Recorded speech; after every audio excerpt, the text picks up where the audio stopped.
Hello and welcome to Common Sense TV. I'm your host, the Doctor of Common Sense. The worst shooting massacre in American history has just occurred, and a Muslim who has pledged allegiance to ISIS did the shooting.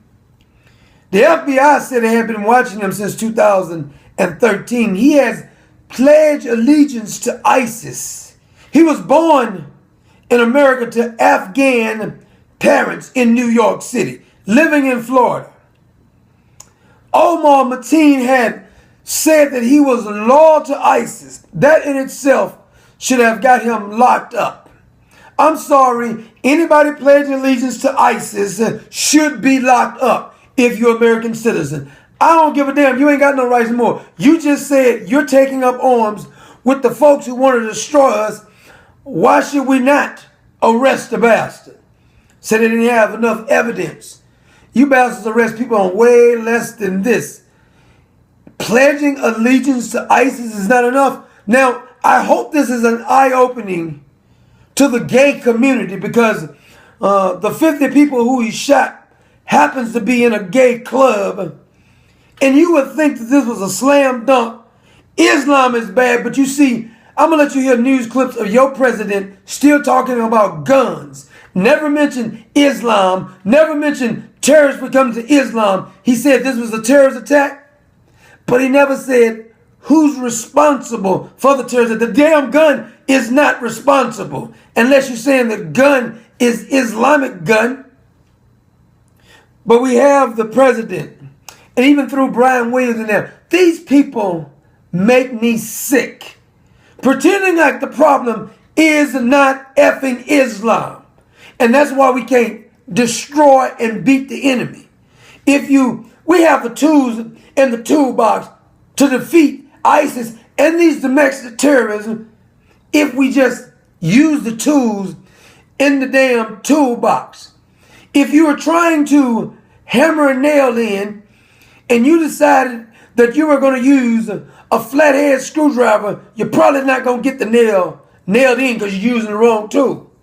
If you go in there and get that damn hammer, chances are you can nail the nail into a board. We have the proper tools, but the problem is we have a queer in charge who refuses to use the tools in the toolbox. Islam is the effing problem. I believe this is the 86th attack since 9/11. The 86th either attack or attack that was prevented by Islam on our soil, not including the thousands upon thousands that they committed all around the world every damn day. But let me let you listen to your president and listen to the people report on what happened in Florida. 50 are dead so far, 53 are injured. We'll be right back. Breached the door and broke in and rescued 30 different hostages. One man who was standing near the bar at the time of the firing by the suspect said that he heard a steady pop, pop, pop. He thought initially it was part of the show until he saw people around him start to drop, and he was able to run out a back door. Other people were not so fortunate. A lot of people who were jammed or stuck in one of the bathrooms were texting or calling police or family members, and we have an account from one woman, a mother of a 30-year-old young man inside the club who was actually texting with her. Remember, Muslims are not your friends. What she had to say. He said he didn't want to look at the man because he might look and get shot. So I told him to hang up and text. So we was asking him, they had me asking him questions. You know, is everybody all right? He said no, people are hurt. And then he said he has us and he's going to kill us. And that was it. It's hard to imagine the terror and now the uncertainty that woman is going through. She received the last text from her 30-year-old son, the text which read, "He's coming, I'm going to die." That was from 30-year-old Eddie, whose fate at this point is still unknown. Arthel and Eric, back to you.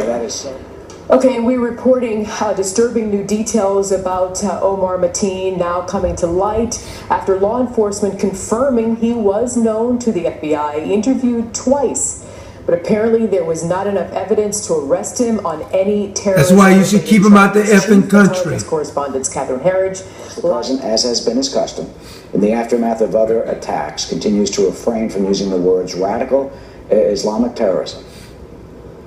That's right, Eric. And in fact, he never mentioned the word Islam at all during his speech today. That's why they keep killing us, dumbass. Enough to say that this was an act of terror, but he never mentioned the words Islam or Islamic terrorism. Now, President Obama did mention gun control. He didn't speak about it as forcefully as he has after previous mass gun control. He did bring it up.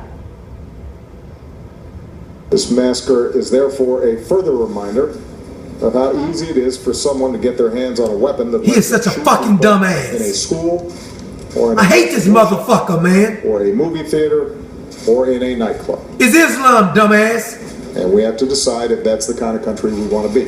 This motherfucker. Do nothing is a decision as well. What a dumbass. The president spoke the flags here at the White House. What a dumbass. Staff. So we see that the FBI had already talked to this bastard twice. And they let him go, and we end up getting this right here. So why don't err on the side of cautious? Anybody who's pledging allegiance to ISIS, it should be mandatory that they use RICO statute on them or something because they're dangerous. Why would you pledge allegiance to ISIS, a known terrorist group who want to kill us? Why are we sugarcoating it? And then did you see the dumbass come out, and he's more concerned with gun violence, but he won't mention Islam? Isn't it just funny how it's always most of the time it's these Islamic terrorists? The rare occasion you got the Colorado deal, but the rare occasion, most of the time these Islamic terrorists are the one doing the violence. And how, just say if it was a Christian or a Buddhist who was committing the same amount of crimes as the Islamic folks, would the president not be reprimanding Christians? At the prayer breakfast, he was bringing up Christians and we weren't even talking about them. It was after a Muslim attack. So it's obvious he's our enemy. He's not the guy for the job. Never has been the guy for the job. Now we see what he's doing again. Worrying about taking your guns. He likes this kind of stuff so he can take your guns. So you gay community who's been supporting the queer president, he don't even give a damn about you. It's an agenda he's trying to get through because he needs to take the effing gun from you. He'll use the gays, the blacks, the Latinos, anybody else in order to take your guns so he can be the dictator he wants to be. It is amazing to me when I listen to this jackass talk and he's still the president. He is our effing enemy. It ain't no doubt in my mind. After this type of attack, a Muslim did the killing. He pledged allegiance to ISIS. How many more times we got to see a Muslim doing something? Gay community. You thought the Muslims like you. You was marching with them. They throw you off buildings in Afghanistan, in Syria, in Iran. They kill you. Stop thinking they're your friends. You're mad at Donald Trump, or you mad at people who just state the truth. We don't want men in women's restroom. Now we got this massacre. We have to stop Islam if any of us is going to be safe over here in this country. I don't give a damn how unloving that sounds. The bottom line is they are the bastards riding around shooting each other. And then you got Brian Williams and this dumb heifer. What's the first thing they talk about? Gun control. Take a listen to Brian Williams and this dumb heifer talking about gun control. And having come out of the conversation with the Congress, what's his line, Brian Williams? Useful that people hear his how you got a job still and what he was trying to say, because you and I both know our politics, and you don't know shit. Conversation can devolve awfully quickly.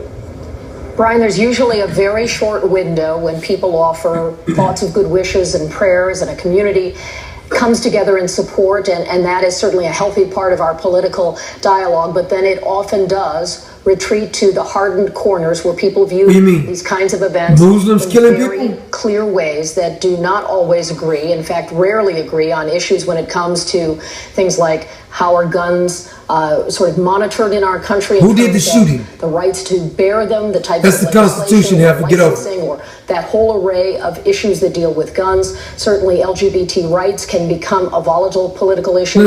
And then how the country... This is not LGBT rights. The man targeted gays. He was trying to kill them. It's a hate crime. It's a Muslim killing gays. Won't you say it? response to terrorism. All of this is really at the heart of some of the most passion-driven political debates. And freaking amazing. That's why we can't stop it. Orbit from the events that are happening in Orlando, very much influenced and reflected by what is happening there. There is a national conversation that continues in the political environment that is our presidential campaign season. Did you just notice how that heifer just kept talking about the Second Amendment, the right to bear arms, and who should have the right to own them?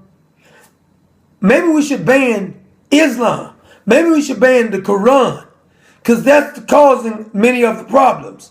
So instead of trying to ban a constitutional right, how about ban the ones who's causing? The gun did not shoot anybody. The bastard holding the gun was doing the damn shooting. And if everybody in the club was armed, they could have shot the bastard before he shot that many people. Guns is not the problem. Guns don't kill. Idiots who have guns kill.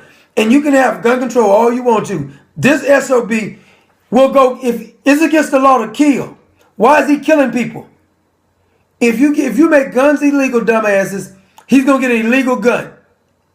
Just like it's illegal to kill, he still killed. Is it against the law to murder? Yes or no? It is. Okay, he still murdered. So if you ban guns, law-abiding citizens are not going to get guns. But this SOB and people like him still would get guns. Our fight has become with them. They made it a fight with them. They've already said they don't want to get along with us. They want to come to our country and conquer us. And the politicians are siding with the bastards. They're supposed to be taking care and protecting the American people, but they're more interested in being PC correct and protecting the Islamic terrorists and other thugs who want to go around committing violent acts on people. Proves again, your president is incompetent. Use the tool in the toolbox, dumbass.